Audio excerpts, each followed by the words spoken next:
merupakan alat utama manusia dalam berkomunikasi dan berinteraksi sosial. Bagi bangsa Indonesia, bahasa Indonesia tidak hanya menjadi alat komunikasi, tetapi juga lambang jati diri, kebanggaan, dan persatuan bangsa. Melalui bahasa Indonesia, berbagai suku dan daerah di Indonesia dapat saling berhubungan tanpa terhalang perbedaan bahasa daerah. Rumus masalah: bagaimana sejarah perkembangan bahasa Indonesia? Apa kedudukan bahasa Indonesia dalam kehidupan berbangsa dan bernegara? Apa fungsi bahasa Indonesia bagi masyarakat Indonesia? Tujuan penulisan: menjelaskan sejarah lahirnya bahasa Indonesia, mengetahui kedudukan bahasa Indonesia sebagai bahasa nasional dan bahasa negara. Menjelaskan fungsi bahasa Indonesia dalam kehidupan sehari-hari. Sejarah bahasa Indonesia. Bahasa Indonesia berasal dari bahasa Melayu yang telah digunakan sebagai linguistika, bahasa perhubungan di Nusantara dan hampir seluruh Asia Tenggara sejak zaman dahulu, bahkan sejak zaman masa kerajaan Sriwijaya.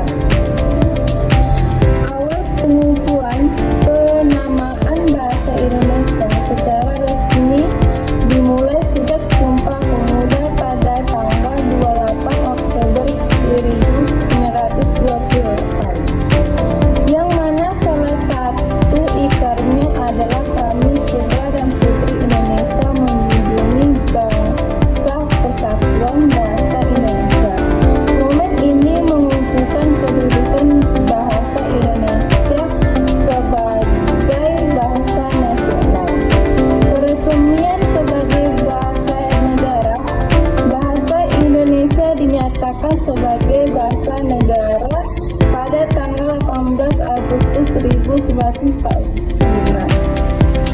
Sehari setelah proklamasi kemerdekaan melalui penetapan Undang-Undang Dasar Negara 1945 Pasal 36.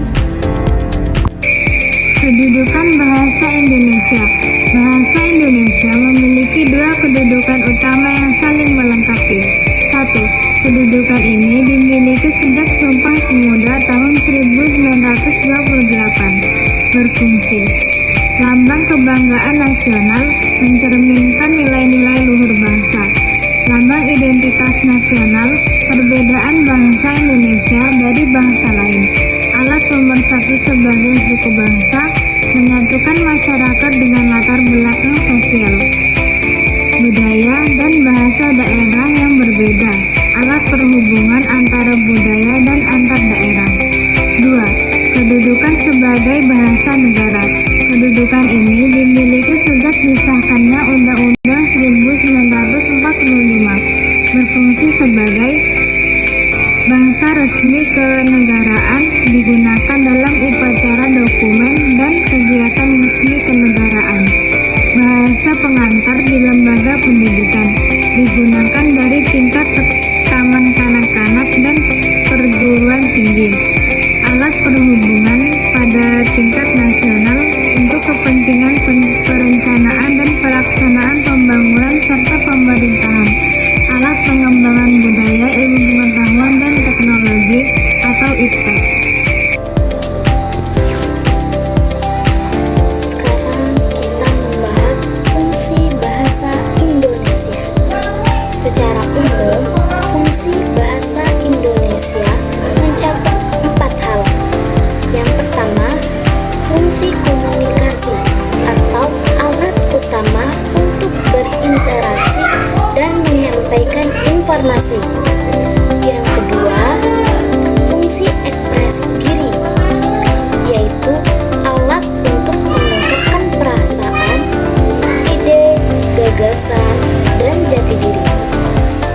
Yang ketiga, fungsi integrasi dan adaptasi sosial, yaitu membantu individu menyesuaikan diri dengan lingkungan sosial. Dan yang terakhir, fungsi kontrol sosial, yaitu alat untuk memengaruhi tingkah laku dan pandangan orang lain, atau misalnya melalui peraturan, ceramah, atau iklan. Untuk mengetahui lebih lanjut tentang materi ini, Anda bisa menonton sejarah, fungsi, dan kedudukan bahasa Indonesia. Video ini memberi ringkasan visual mengenai sejarah, kedudukan, dan fungsi bahasa Indonesia. Dan sekian, terima kasih. Dari pembahasan-pembahasan tadi dapat kita simpulkan bahwa bahasa Indonesia memiliki sejarah panjang dan berperan penting dalam perjalanan bangsa. Berasal dari bahasa Melayu, bahasa Indonesia ditetapkan sebagai bahasa persatuan melalui Sumpah Pemuda dan sebagai bahasa negara dalam Undang-Undang 1945. Dengan kedudukan tersebut, bahasa Indonesia berfungsi sebagai alat pemersatu identitas nasional dan sarana komunikasi